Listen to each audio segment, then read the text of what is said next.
যে নির্বাচনটা হবে, দেশের মানুষ না দুনিয়াও জানে বিএনপি এবং ধানের শীষই জয়লাভ করবে।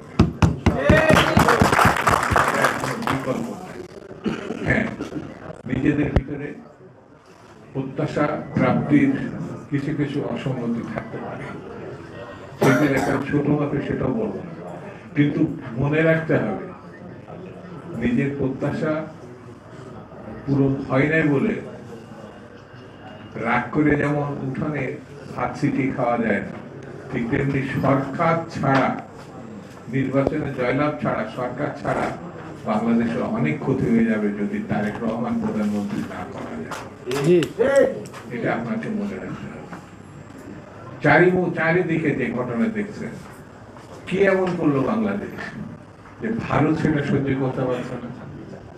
বাংলাদেশের জনগণ শেখ হাসিনাকে তাড়াইছে। কেন তাড়াইছে?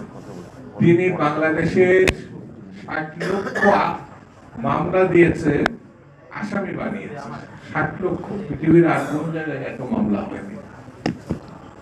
যে মহিলাটি দখলদার প্রধানমন্ত্রী সাহেব দাবি করে, সেই মহিলাটি এমন কোন ব্যাংক নেই যেখান থেকে টাকা সরাই দেয়, এবং সেই টাকা দেশের মধ্যে না বিদেশে পাচার করা হয়েছে, গুম করা হয়েছে, হত্যা করা হয়েছে।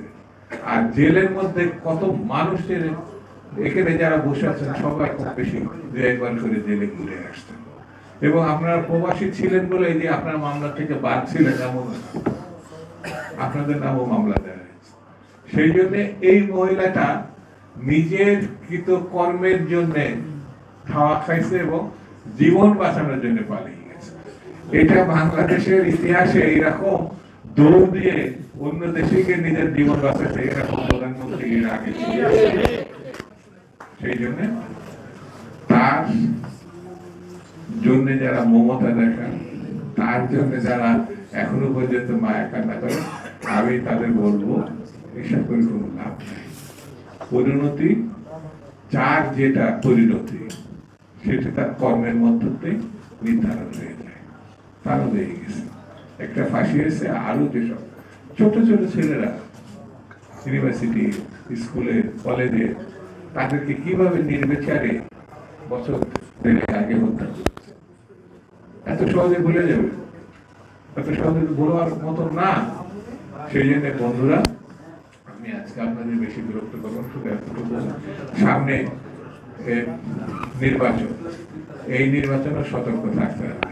যত সহজ মনে হচ্ছে, আমার নেতা কিন্তু বলেছে এত সহজ না, যে নৌকা নাই পানি শীষের নেমনি জিতে যাবে, এত সহজ মনে করে নানামুখী ঘটনা আমাদেরই মোকাবেলা করতে হবে। আমরা যেমন ফ্যাসিস্টকে, গণহত্যাকারী শেখ হাসিনাকে মোকাবেলা করেছে, আগামী দিন আমাদেরকে গণতন্ত্র প্রতিষ্ঠার জন্য ঐক্যবদ্ধ থেকে নিজের নিজের দায়িত্ব পালন করতে হবে।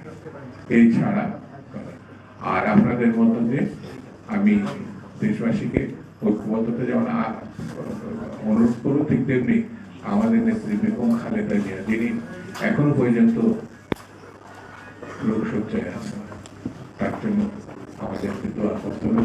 আল্লাহ জীবন মৃত্যু একমাত্র মালিক, তার কাছে এটাই প্রার্থনা, আল্লাহ যেন তাকে রক্ষা করে, দেশবাসীকে রক্ষা করে, আমাদেরকে রক্ষা করে।